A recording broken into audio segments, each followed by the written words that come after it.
మెదక్ జిల్లా మెదక్లోని నర్సాపూర్ కాన్స్టిట్యున్సీలో ఈరోజు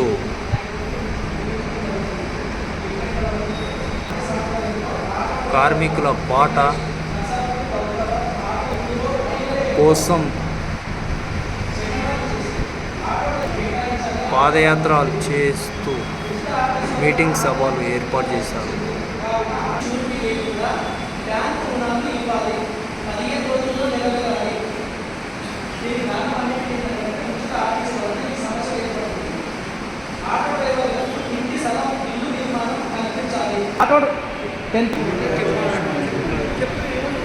కార్మికుల ఐక్యత, కార్మికుల ఐక్యత, కార్మికుల ఐక్యత.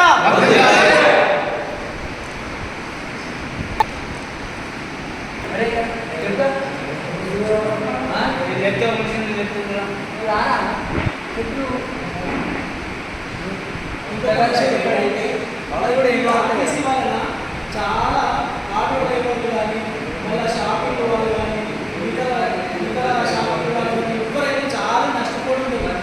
ప్లస్ మళ్ళీ ఆ మహిళలకే పురుషులకు కూడా పెడితే సరిపోతుంది కదా, ఫీల్ కూడా ఒకరికి వస్తుంది కదా, మహిళలకే పెట్టుకుంటారు.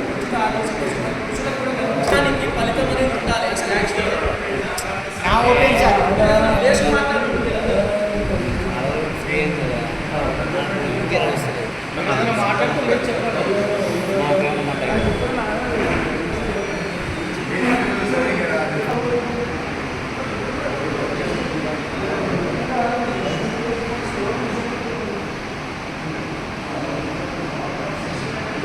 మాట్లాడి మీరు ఎవరు ఓకే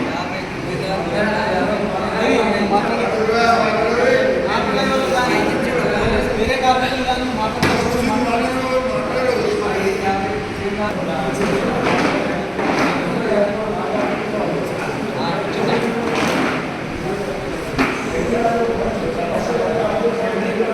చెప్పండి, మీరు మాట్లాడుతుంటే మీరే మాట్లాడితే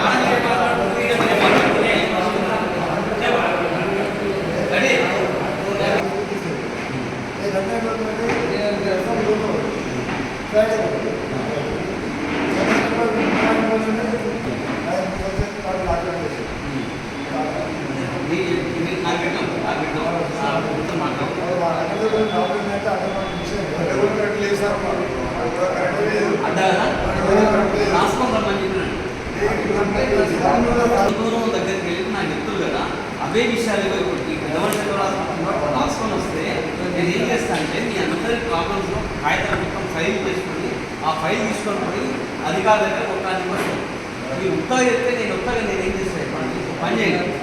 రేపు ఎల్లుండి సోమవారం రోజు నేను వస్తాను, మీ దగ్గరికి అడ్డగాడికి వస్తాను. నర్సాపూర్ గ్రామంలో ఇదే నర్సాపూర్ పట్టణంలో 5 రోజులు అవుతుంది నేను తిరగబట్టి. దాదాపుగా 50 నుంచి 60 రకరకాల సంఘాల వాళ్ళని కలిసినాం.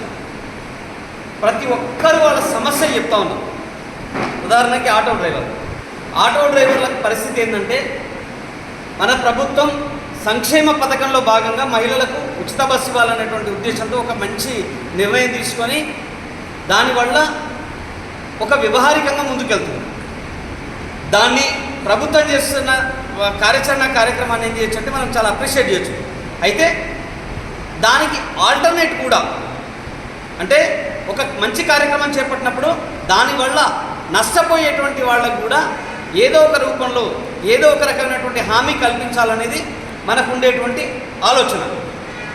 తను ఒక మాట చెప్పాడు, శ్రీనివాస గారు చెప్పాడు, ఏంటి ఆటో జీవనాధారంగా మేము బ్రతుకుతున్నాం, ఆటో తప్ప మాకు వేరే సోర్స్ లేదు. అటువంటి ఆటోల జీవితాలు అనేవి ప్రజెంట్గా రోడ్డున పడ్డాయి. నిన్న 3 వారం రోజుల కింద ఒక వ్యక్తి కూడా ఆత్మహత్య చేసుకున్నాడు. ఆ ఆత్మహత్య చేసుకున్నటువంటి కుటుంబానికి మేమేం చేయలేకపోయినామని చెప్పేసి కూడా నా దృష్టికి తీసుకురావడం జరిగింది. నేనేమంటున్నా అంటే ఆటోలు, పాత ఆటోలు నడుస్తున్నాయి, కొత్త ఆటోలు నడుస్తున్నాయి. ప్రస్తుతం డీజిల్ రేటు కూడా విపరీతంగా పెరిగింది. కొంత పెద్ద ఎత్తున పోలీసుల ప్రభావం కూడా గతంలో ఉండేది, ప్రస్తుతం కొంత తగ్గింది. ఎందుకంటే జీవనాధారం దానిపైన ఉన్నటువంటి వాళ్లకు వేరే సోర్స్ లేదు కాబట్టి కొంత ప్రభావం తగ్గింది. అయినా కూడా మాకు ఏదైనా ఆల్టర్నేటివ్ ఇవ్వగలిగితే, మాకు ఏదైనా చేయగలిగితే కనుక బాగుంటుందని చెప్పేసి వీళ్ళు గతంలో నాతో మాట్లాడడం జరిగింది. అయితే ఈ సందర్భంగా నేనేం చెప్తున్నానంటే, రాష్ట్ర వ్యాప్తంగా ఉండేటువంటి ఆటోలకు, ఆటో డ్రైవర్లకు ప్రస్తుతం డీజిల్ బండ్లు ఏవైతే కొనసాగుతూ ఉన్నాయో ఈ డీజిల్ బండ్లను మోడరేట్ బ్యాటరీ వెహికల్ కనుక ప్రొవైడ్ చేయగలిగితే ఈ డీజిల్ ఖర్చు అనేది పూర్తి స్థాయిలో తగ్గేటువంటి అవకాశం ఉంది. ఎప్పుడైతే బ్యాటరీ రీఛార్జ్ చేస్తారో దాదాపు 150 నుంచి 250 కిలోమీటర్లు కూడా ప్రయాణం చేసేటువంటి అవకాశం ఉంది.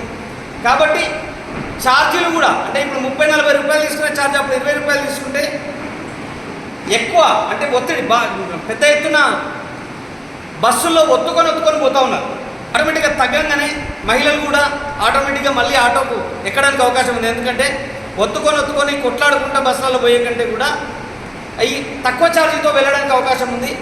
వీళ్ళకు కూడా నష్టం వాటిల్లేటువంటి అవకాశం ఉండదు అని చెప్పేసి ఈ సందర్భంగా ఒకసారి దీన్ని కూడా ప్రభుత్వం దృష్టికి తీసుకెళ్తాం. తర్వాత ఎవరమైనా కష్టపడేది ఎందుకంటే కూడు గుడ్డ నీడ కోసం. కూడు గుడ్డను ఏదో రకంగా సంపాదించుకుంటున్నాం. 10 రూపాయలు మేము చేస్తున్నటువంటి కష్టంలో మరి నీడ సంపాదించుకోవాలంటే పెద్ద ఎత్తున సంపాదించుకుంటే తప్ప వేరే అవకాశం లేదు. కాబట్టి ఆల్రెడీ ప్రభుత్వం గతంలో ఎన్నో ఇంద్రమ్మ ఇళ్ళు కట్టించింది. కాబట్టి ప్రతి ఆటో డ్రైవర్కి ఉచితంగా ఏ విధమైనటువంటి షూరిటీలు ఏవి లేకుండా వీళ్ళందరికీ కూడా ఆటో డ్రైవర్లుగా కొనసాగుతున్నటువంటి వాళ్లకు, బ్యాడ్జీ నెంబర్లు ఉన్నటువంటి వాళ్లకు 100% డబుల్ బెడ్రూమ్ ఇల్లు ఇవ్వాలి అని చెప్పేసి ప్రభుత్వం దృష్టికి తీసుకెళ్తాం. ఎందుకంటే ఇల్లు మీరు కట్టుకోవడానికి అవకాశం ఉంది. లేదా మీ సొంత ఊర్లలో సొంత స్థలాలు ఉంటే సొంత స్థలంలో ఇల్లు కట్టుకోవడానికి